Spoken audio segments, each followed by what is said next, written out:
I hope you've clicked on this video because you feel completely clueless going forwards into the future.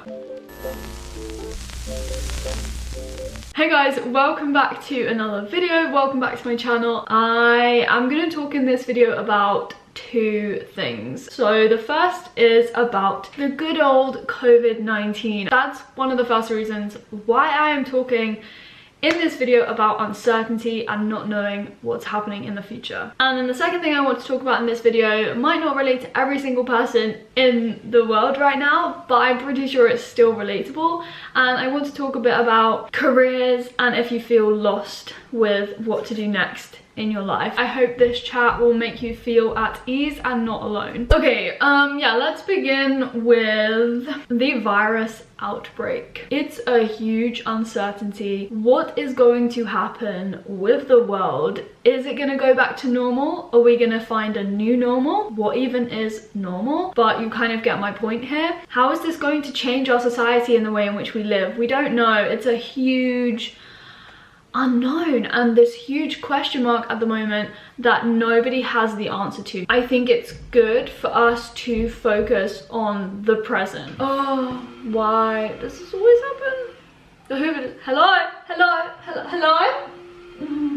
Please turn off the Hoover. You're certain about what you are doing now, so that is something that you can be sure about. Whereas if you think ahead to the future, nobody knows what this is going to do to our world. So when we look to the future, it is going to be scary and we are going to feel overwhelmed and anxious. I'm just trying to remind myself that I should live in the moment and in the present, which is what we should do all the time, but it is so important right now. Before I specifically talk about my ambitions and goals and how they've kind of evolved and changed over time, I think it's worthwhile talking about the unknown. It's not a nice thing, to be honest with you. It's one of my biggest fears, and I just want to talk about this because it will bridge the ideas of this global virus outbreak. Everyone in the world is experiencing this right now, uncertainty, the unknown. And for me, I've struggled a lot with the unknown regarding where I'm gonna go next in my life. Who likes the unknown? Like, that's the question. Does anybody actually like the unknown? I don't. I kind of don't like the unknown for two reasons, and those two reasons are kind of paradoxical, you could kind of say. On the one hand, I don't like the unknown in a situation where I know what I'm going to do next, but I don't know whether I'm going to like it or what I'm going to think about that experience or thing that I'm doing. So the perfect example of this would be before I went to university and started my degree, I knew what I was doing. I knew I was going to do a biology degree. I knew I was going to Cambridge, etc, etc, but I just didn't like the unknown regarding what my day-to-day life was going to be like. Was I going to have friends? Was I going to be able to dance alongside?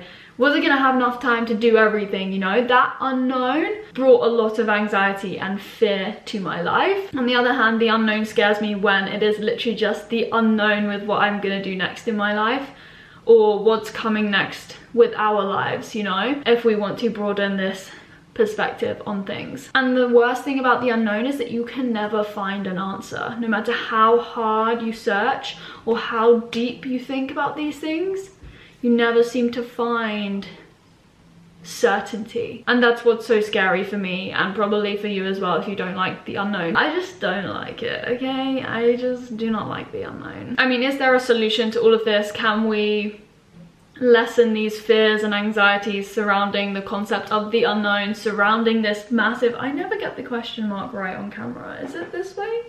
Is that the right way around?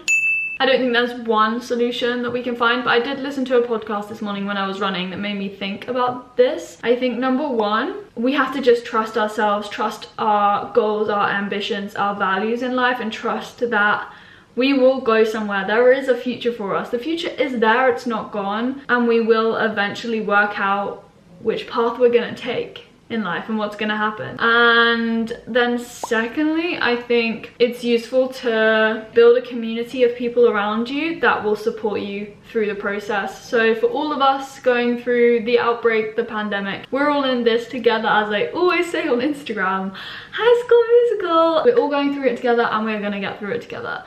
And then on a smaller scale, you have your friends and your family. Maybe you don't have all of those people with you right now if you are isolating, but virtually we have them with us right now, and eventually you will have them. So yeah, now getting a bit more personal about my story, how my aspirations, ambitions have evolved, and they have evolved and changed considerably. I just wanted to walk you through my thought process and kind of talk about how I've found myself in the situation that I am in now. If you've followed my videos over the past, not even year, but last few months after I kind of graduated, you'll know that my decisions and my thought processes change literally like the wind. And to be honest with you, that's just the reality of decision making and making big decisions. I have felt like I have been in a maze. I've just had so many things that I've wanted to do. So yeah, I think starting from when I was like younger, I grew up wanting to be a dancer, like a musical theatre performer sort of thing. I have danced and grown up doing musical theatre, singing, dancing my whole life, and I wanted to be a dancer. I wanted that to be my full-time career. That was what my mum did. However, I thought about becoming a vet because I loved animals, and so I thought, why not combine my growing love for science and my love for all animals, and it makes sense to be a vet, right? So I did work experience when I was 15, 16, and I realized that it wasn't really for me. I thought that I would become too attached to every single animal. I just knew it would be too emotional for me, so I kind of let go of that aspiration and then kind of continued my way through school. And when it came to making decisions about university applications, I chose biology simply because I loved the subject. I didn't have a career prospect in mind, but I just simply loved it and spent... The dogs are barking? Like, what is this? Why can't I just film my video? Why are they barking? No. You'll know if you've been around on my channel as well for quite a long time that in my summer between second and third year, or second and final year, I did a lot of work experience because I decided at that point that I was going to apply for graduate medicine.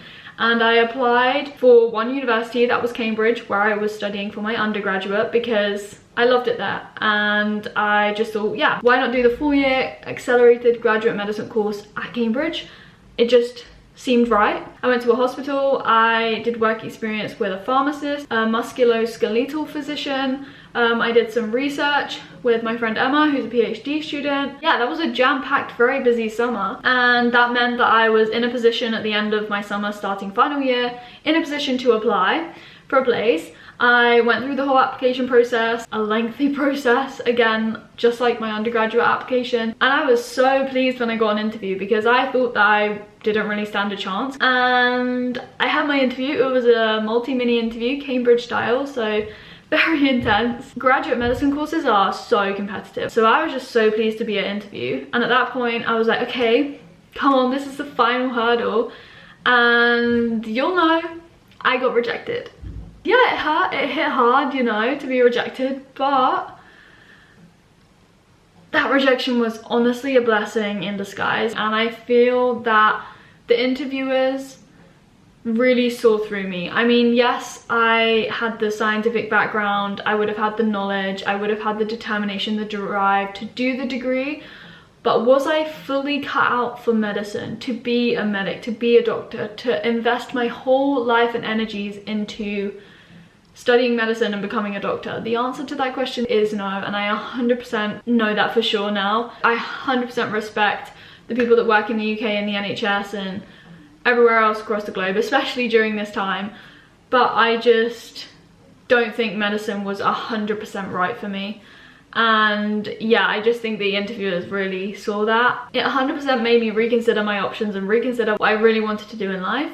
So yeah, that's the graduate medicine story. I kind of continued through my final year, and I decided from that point onwards that I wasn't gonna think about what I was going to do after graduation. I just wanted to focus on my exams and focus on getting the grade that I wanted. I did my exams and I got the grade I wanted, and I was so pleased, and I graduated. And then everything just hit me because all of the other bionatskis in my college at Queen's, all of them except me, went on to do something or knew what they wanted to do next. I didn't at that point. And so yeah, at that point I was just like, okay, I need to kind of find something and do something quickly, I thought the best thing that I could do was apply for teaching jobs. And I think it was all triggered because I had an email from this school that had gone through my university system, so it came to me as a Cambridge email, and it was a job offer for this biology teaching position in a school. And basically I was applying for positions where I would be able to teach alongside getting a qualification, so like a PGCE, and I thought that would be perfect. That was what I was going to do. So I had my mindset on that. I was planning lessons for my interviews, doing interview prep, getting a nice outfit for my interviews, until the first interview for this one school, the original school that emailed me, and I didn't get that job. That was my first official job application and job rejection. Yes, I was a bit disheartened because I'd got that rejection. It kind of made me want it even more, and I kind of just wanted to prove myself that I could get something, because I'd been rejected for graduate medicine. I'd now been rejected for this job offer. I was like, can I even get something? So I just was so determined at that point to apply for a job, a teaching job, and get a position and get an offer, and I did. I was so happy. I was offered this job and I was given under like 24 hours to give them an answer. I was very much like, okay, yeah, I'm gonna take this job. Like, this is gonna be so good. I'm gonna get a teaching qualification. I'm gonna teach biology. It was in a boys' school. But then when it came to making the decision, again, I felt quite lost. I really don't like making decisions. As well as the unknown, decision making is another big fear of mine. Like, I tried to weigh up the good things and the bad things. And especially having spoken to my friends, they all said to me, look, Holly, can we really see you teaching? I mean, especially in a boys' school with like boys that are probably like this much taller than me. I knew I could have done it. And I mean, the fact that I was offered this job shows that I think they saw it in me. They saw my potential, I suppose. The main reason though why I rejected the job offer was because I just wasn't sure whether it was the right time to